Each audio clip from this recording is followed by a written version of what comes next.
Students यहाँ पे हम सीखेंगे Newton second law for angular motion. अब आपको न्यूटन का सेकेंड लॉ लीनियर मोशन के लिए मालूम है, क्या है बताओ? लीनियर मोशन के लिए न्यूटन सेकेंड लॉ।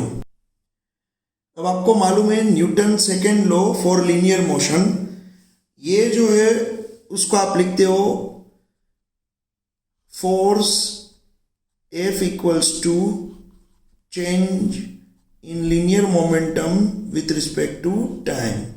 ये है न्यूटन सेकेंड लॉ, आपको मालूम है, ये आपने पढ़ लिया है न्यूटन सेकेंड लॉ। अब हम बात करेंगे यहाँ पे रोटेशनल मोशन के बारे में।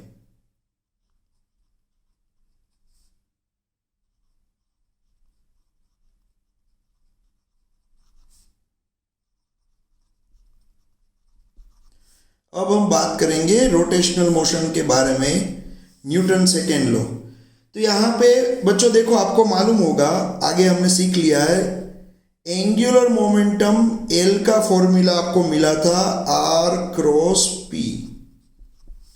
एंगुलर मोमेंटम L का फॉर्मूला क्या मिला था? R cross P।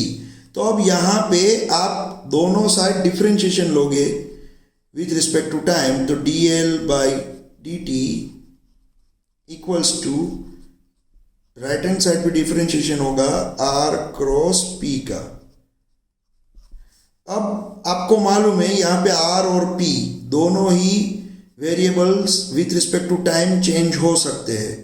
तो अब मुझे इसका सिंप्लीफिकेशन अगर करना है तो मैं R को पहले वैसे ही रखूँगा, P का डिफरेंशिएशन लूँगा विथ रिस्पेक्ट टू टाइम, फिर मैं प्लस करूँगा और R का डिफरेंशिएशन लूँगा विथ रिस्पेक्ट टू टाइम और P को वैसे ही रखूँगा।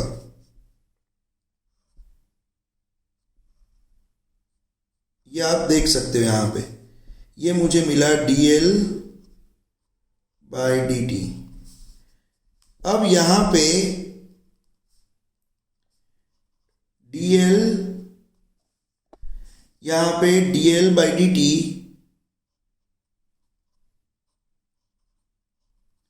इक्वल्स टू, ये R का R में लिखूंगा क्रॉस dp बाई dt तो फोर्स होता है, तो यहाँ पे फोर्स F लिख दूंगा, plus distance displacement upon time dr by dt, इसको तो आप वेलोसिटी बोलते हो, क्रॉस यहाँ पे P।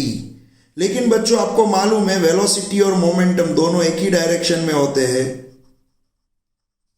वेलोसिटी और मोमेंटम दोनों ही पैरेलल एक ही डायरेक्शन में होते हैं, तो उसके बीच का जो एंगल होगा थीटा वो ऑलवेज जीरो होगा। तो v क्रॉस P जो बनेगा वो जीरो हो जाएगा, क्योंकि Vp sine zero, cross sine निकलेगी तो यहाँ पे क्या मिलेगा? Vp sine theta.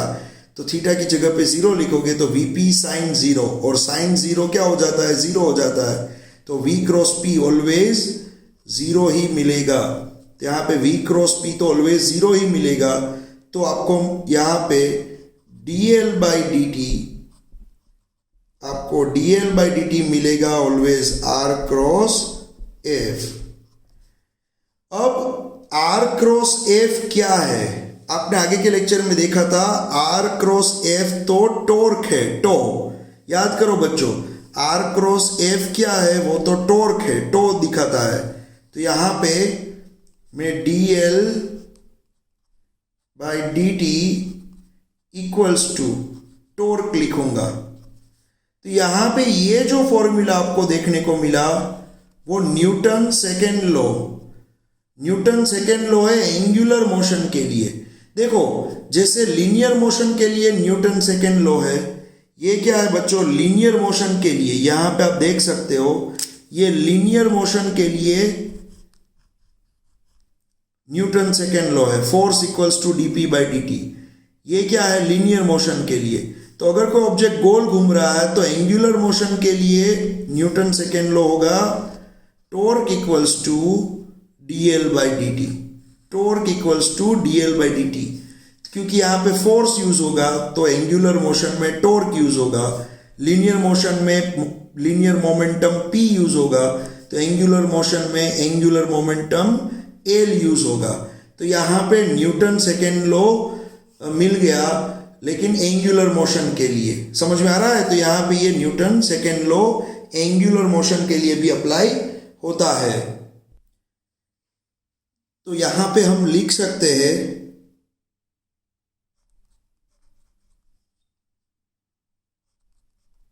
the time rate of change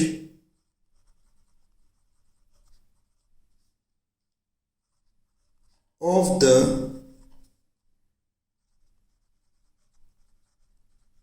angular momentum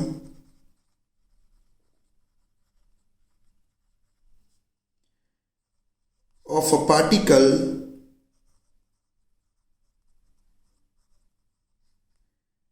is equal to the torque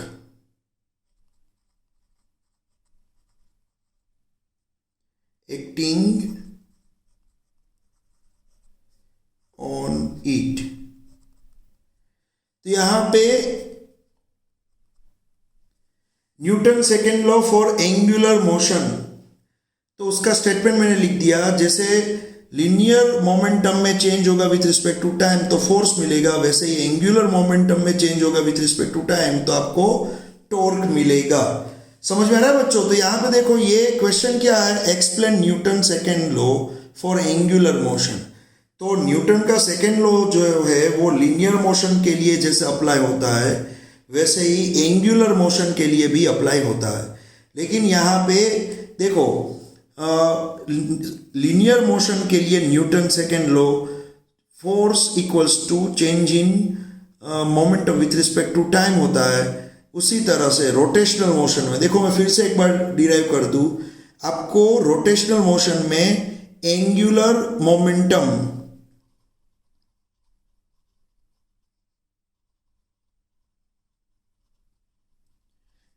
momentum L का फॉर्मूला आपको मालूम था, आगे ये हमने पढ़ लिया है। Angular momentum L equals to r cross p होता है। तो यहाँ पे एल जो है उसका डिफरेंशिएशन करोगे विथ रिस्पेक्ट टू टाइम तो dl बाई dt होगा। अब जैसे लेफ्ट हैंड साइड डिफरेंशिएशन किया वैसे राइट हैंड साइड भी डिफरेंशिएशन करना पड़ेगा। तो आपने यहाँ पे राइट हैंड साइड भी डिफरेंशिएशन किया d बाई dt यहाँ पे r क्रॉस p का। अब r भी चेंज हो, r में भी चेंज हो सकता है with respect to time and p में भी चेंज हो सकता है विथ रिस्पेक्ट टू टाइम, दोनों ही वेरिएबल से। देखो तो मैं ऑल्टरनेट दोनों का डिफरेंशिएशन करूंगा। तो पहले मैं r को वैसे के वैसा ही रखूंगा, p का डिफरेंशिएशन होगा विथ रिस्पेक्ट टू टाइम, फिर मैं r का डिफरेंशिएशन करूंगा विथ रिस्पेक्ट टू टाइम और p को वैसे वैसा रखूंगा। अब r का r, लेकिन dp बाई dt क्या होता है बच्चों? dp बाई dt तो फोर्स होता है, तो dp बाई dt की जगह पे फोर्स ले लिया, प्लस फिर displacement divide by time dr by dt, तो उसको आप v बोलते हो वेलोसिटी, क्रॉस यहाँ पे p का p लिख दिया। अब वेलोसिटी और p दोनों की डायरेक्शन सेम होती है। क्यों? क्योंकि आपको मालूम है p इक्वल्स टू क्या होता है? mv। p equals to mv, तो यहाँ v की जो डायरेक्शन होगी वही p की डायरेक्शन होगी। समझ में आ रहा है बच्चों? तो यहाँ पे p और v दोनों सेम डायरेक्शन में पैरेलल है, तो थीटा हो जाएगा 0। तो यहाँ पे v cross p equals to आपको 0 मिलेगा, क्योंकि v p साइन 0 वो क्या हो जाता है? 0 हो जाता है, इसलिए v क्रॉस p 0 मिलेगा। तो जहाँ भी v क्रॉस p दिखेगा वहाँ पे आप 0 लिख दोगे, तो बचेगा क्या? dl by dt। यहाँ पे dl by dt equals to r cross f बचेगा। समझ में आ रहा है बच्चों? तो यहाँ पे dl by dt r cross f मिला, तो r क्रॉस f तो आपको टॉर्क टो दिखाएगा, तो यहाँ पे dl by dt equals to torque हो गया। तो यहाँ पे मैंने जैसे आपको आगे पढ़ाया था जैसे लीनियर क्वांटिटीज और एंगुलर क्वांटिटीज के बारे में, तो जैसे फोर्स लीनियर क्वांटिटी में फोर्स होता है वैसे ही एंगुलर क्वांटिटी में टॉर्क होता है। लीनियर क्वांटिटी में जैसे लीनियर मोमेंटम p होता है वैसे ही एंगुलर क्वांटिटी में एंगुलर मोमेंटम l होता है।